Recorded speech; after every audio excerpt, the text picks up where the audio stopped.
मित्रों, जैसा कि हम सभी जानते हैं कि इस मृत्युलोक अर्थात पृथ्वीलोक पर जीव जंतुओं के 84 लाख योनियां निवास करती हैं और उसी में से एक मनुष्य योनि भी है जिससे हमारा और आपका जन्म हुआ है। दोस्तों, हमने आपको अपने कई वीडियो में बताया है कि मृत्यु के बाद प्राणी को उसके कर्मों के हिसाब से अगला जन्म मिलता है और जब कोई प्राणी अपने पिछले जन्म में अधिक से अधिक सत्कर्म करता है तो उसका जन्म मनुष्य योनि में होता है। परंतु मित्रों, धर्मशास्त्र की माने तो अन्य सभी योनियों की अपेक्षा जीव को मनुष्य योनि में ही सबसे ज्यादा कष्ट भोगना पड़ता है। आज की इस वीडियो में हम आपको यही बताने जा रहे हैं कि मनुष्य को माता के गर्भ से मृत्यु तक किस किस तरह के कष्ट भोगने पड़ते हैं, जिसका वर्णन भागवत पुराण में किया गया है। नमस्कार दर्शकों, द डिवाइन टेल्स पर आपका एक बार फिर से स्वागत है। मित्रों, जब भी कोई प्राणी मृत्यु के बाद मनुष्य की योनि में जन्म लेता है तो वह सबसे पहले ईश्वर द्वारा निश्चित पुरुष के वीर कण के रूप में स्त्री के उदर में प्रवेश करता है। वहां वह एक रात्रि में स्त्री के रज में मिलकर एक बन जाता है, फिर 5 रात्रि में छोटे कण का रूप हो जाता है और उसके बाद अंडे के जैसे रूप में परिणत हो जाता है। इसी तरह 1 महीने में उसके सर निकल आते हैं, 2 मास में हाथ पांव आदि अंगों का निर्माण हो जाता है और 3 मास में नख अर्थात नाखून, अस्थि, चर्म यानी त्वचा, स्त्री पुरुष के चिन्ह तथा अन्य छिद्र उत्पन्न हो जाते हैं।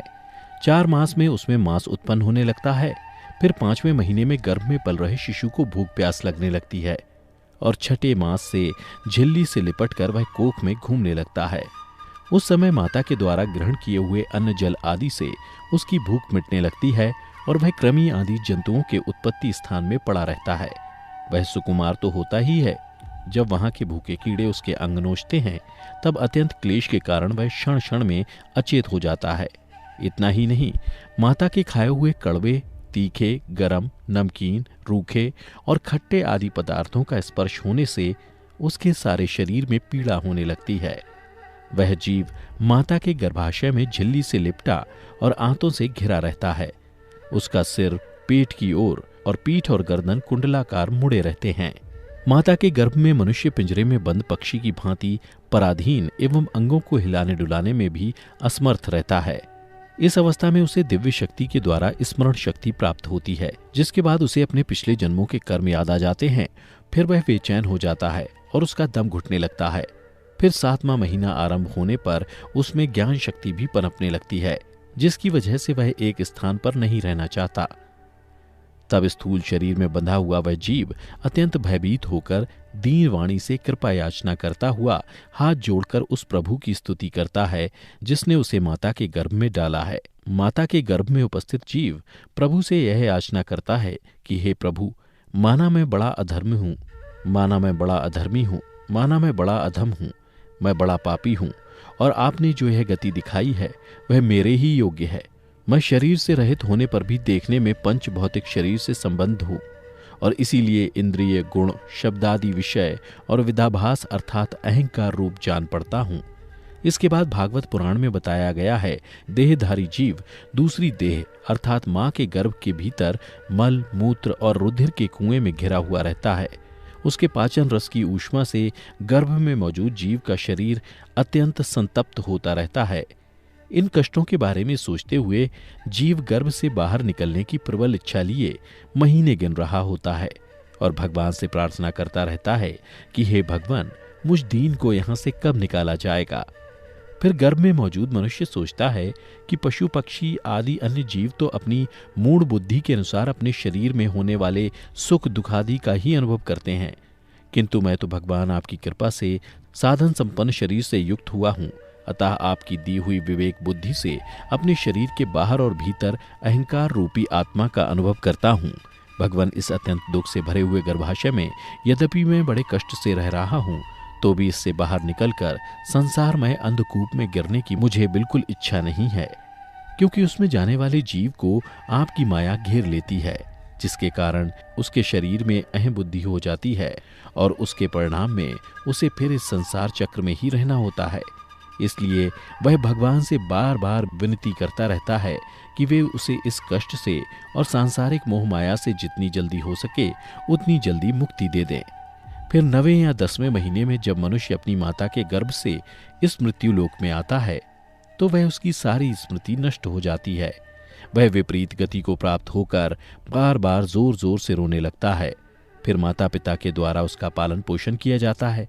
शिशु अवस्था में जब मनुष्य को खाट पर सुला दिया जाता है तो उसे खटमल आदि जैसे कई कीड़े काटते रहते हैं, लेकिन तब उसमें शरीर को खुजलाने, उठाने अथवा करवट बदलने की भी सामर्थ्य न होने के कारण वह बड़ा कष्ट पाता है। उसकी त्वचा बड़ी कोमल होती है, इसलिए वह सिवा रोने के कुछ नहीं कर सकता। इसी तरह मनुष्य बाल्यावस्था के दुख भोग कर युवावस्था में पहुंचता है। इस समय उसे यदि कोई इच्छित भोग नहीं प्राप्त होता तो अज्ञानतावश उसका क्रोध बढ़ जाता है और वह शोकाकुल हो जाता है। देह के साथ ही साथ अभिमान और क्रोध बढ़ जाने के कारण मनुष्य अपना ही नाश करने के लिए दूसरे कामी पुरुषों के साथ वैर कर लेता है। इतना ही नहीं, खोटी बुद्धि और अज्ञानता के कारण मनुष्य में मेरेपन का अभिमान करने लगता है। जो शरीर इसे मृत्युकाल तक अनेक प्रकार के कष्ट ही देता है, उसी के लिए मनुष्य तरह तरह के कर्म करता रहता है, जिनमें बंध जाने के कारण इसे बार बार संसार चक्र में जन्म लेना पड़ता है। इतना ही नहीं, मनुष्य योनि में जन्म लेने के बाद यदि किसी मनुष्य का भोगों में लगे हुए विषयी पुरुषों से समागम हो जाता है और वो उसी का अनुगमन करने लगता है, तो पहले के समान ही वह फिर नार की योनि में जन्म लेता है, जिसके संग मनुष्य की पवित्रता, दया, वाणी का संयम, बुद्धि और इंद्रियों का संयम जैसे सद्गुण नष्ट हो जाते हैं। इसलिए भागवत पुराण में बताया गया है कि किसी भी मनुष्य को ऐसे लोगों के साथ मित्रता नहीं करनी चाहिए जो हमेशा स्त्रियों के साथ समागम में रत रहता हो। अशांत और मूढ़ अर्थात मूर्ख हो, क्योंकि जीव को किसी और का संग करने से ऐसा मोह और बंधन नहीं होता जैसा स्त्री और स्त्रियों के संगियों का संग करने से होता है। इससे जुड़ी एक कथा में बताया गया है कि एक बार परमपिता ब्रह्मा जी अपनी पुत्री सरस्वती को देखकर उसके रूप लावण्य से मोहित हो गए थे और उसके मृगी रूप में भागने पर उसके पीछे निर्लज्जता पूर्वक मृग रूप होकर दौड़ने लगे। इसलिए ऐसा कौन सा पुरुष हो सकता है जिसकी बुद्धि स्त्री रूपणी माया से मोहित ना हो। इतना ही नहीं, स्त्री रूपणी माया में इतना बल है कि वह अपने भ्रकुटी अर्थात नयन से बड़े बड़े दिग्विजयी वीरों को पैरों से कुचल देती है। जो पुरुष योग के परम पद पर आरूढ़ होना चाहता हो अथवा जिसे मेरी सेवा के प्रभाव से आत्मा अनात्मा का विवेक हो गया हो, वह स्त्रियों का संग कभी ना करे, क्योंकि उन्हें ऐसे पुरुष के लिए नरक का खुला द्वार बताया गया है।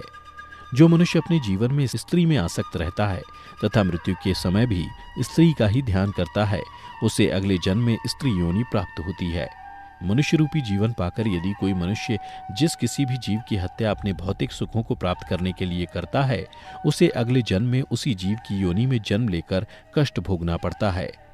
फिर मनुष्य की उम्र जब ढलने लगती है, अर्थात जब वह अपने जीवन के अंतिम पड़ाव में प्रवेश करता है, तो उसे इस जन्म में किए गए तब तक के कर्मों के हिसाब से इसी मृत्युलोक पर शारीरिक और मानसिक पीड़ा भोगनी पड़ती है।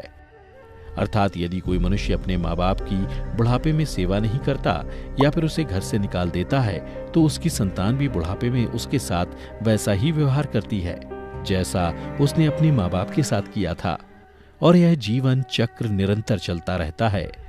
और फिर जब मनुष्य मृत्युशैया पर होता है तो उसे माँ के गर्भ की तरह ही एक बार फिर दिव्य शक्ति मिलती है और उसे अपने कई जन्मों के कर्म याद आ जाते हैं, जिसे जानने के बाद मनुष्य पुनः विलाप करने लगता है और भगवान से बार बार विनती करता है कि हे प्रभु, इस कष्ट रूपी जीवन चक्र से मुझे कब मुक्ति मिलेगी? मैं ऐसा क्या करूं जिससे मुझे आपके चरणों में शरण मिल सके? उस समय वह अपने द्वारा किए गए बुरे कर्मों को याद कर बार बार रोता भी है। वह सोचता है कि मैं अपने कर्मों के बारे में अपने परिवार वालों को बता देता हूं, किंतु वह ऐसा नहीं कर पाता। तब भगवान उससे कहते हैं कि तुम्हारे पास जब अच्छे कर्म करने का वक्त था, उस समय तुम लोभ, काम, क्रोध से आसक्त हो बुरे काम कर रहे थे, और अब जब तुम्हें कष्ट भोगना पड़ रहा है तो तुम मुझसे मुक्ति की आस करते हो। ऐसा कभी नहीं हो सकता। इसलिए हे देहधारी, अपने अगले जन्म में अच्छे कर्म करना ताकि तुम्हें मेरी शरण में जगह मिल सके। फिर इसके बाद यमदूत उसके शरीर से आत्मा निकाल कर ले जाते हैं और बच जाता है तो वह स्थूल शरीर। इसलिए मनुष्यों को चाहिए कि वह भगवान के द्वारा मिले मनुष्य रूपी जीवन में अधिक से अधिक सत्कर्म कर जन्म मृत्यु के चक्र से खुद को मुक्ति दिला ले और सदा के लिए भगवान के चरणों में अपना स्थान बना ले। आप इस बारे में क्या सोचते हैं? नीचे कमेंट में जरूर बताइएगा। फिलहाल आज की वीडियो यहीं समाप्त होती है। अगर आपको हमारी ये वीडियो पसंद आई हो तो इसे ज़्यादा से ज़्यादा लाइक और शेयर करें। साथ ही अगर आप हमारे चैनल को अभी तक आपने सब्सक्राइब नहीं किया है तो अभी सब्सक्राइब कर लें, ताकि आपको ऐसी आध्यात्मिक और पौराणिक जानकारी मिलती रहे। अब हमें इजाज़त दें। वीडियो को अंत तक देखते रहने के लिए आपका बहुत बहुत शुक्रिया। बहुत बहुत